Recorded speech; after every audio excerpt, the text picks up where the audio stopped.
تو یہ اللہ تبارک و تعالیٰ نے بنی اسرائیل کے دل و دماغ کے اندر جو بات تھی کہ ہم کل قیامت کے دن حضور کو مانے نہ مانے، قرآن کو مانے نہ مانے، ہم اسلام کے اندر آئے نہ آئے، ہم اہل کتاب ہیں، ہم بنی اسرائیل ہے، ہم تو نجات پا ہی لیں گے. تو اللہ تبارک و تعالیٰ نے اس آیت کریمہ کے اندر، پہلی آیت کے اندر اپنی نعمتوں کو یاد دلایا، اپنے انعامات کو یاد دلایا، عالم کے اوپر ان کی فضیلت کو یاد دلایا.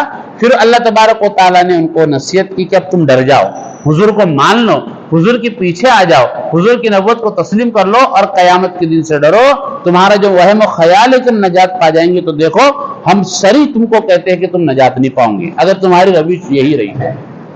اور اس کے پس پردہ، اس کے در پردہ، اسی کے ضمن کے اندر مجھے اور آپ کو بھی قرآن نصیحت کر رہا ہے کہ ہم بھی اس وہم و گمان میں نہ رہے کہ اگر ہماری نافرمانی حد سے تجاوز کر گئی، اگر ہماری نافرمانی اللہ کو ایسی ناراض کر گئی کہ جس نافرمانی کے اوپر اللہ تبارک و تعالیٰ کل قیامت کے دن مجھے اور آپ کو اپنی رحمت سے محروم کر دے، تو مجھے اور آپ کو چھڑانے والا کوئی نہیں، کوئی ہوں گا. ہم یہ گھمنڈ میں، اس وہم و گمان میں اور اس خیال میں نہ رہے کہ ہم نجات پا جائیں گے.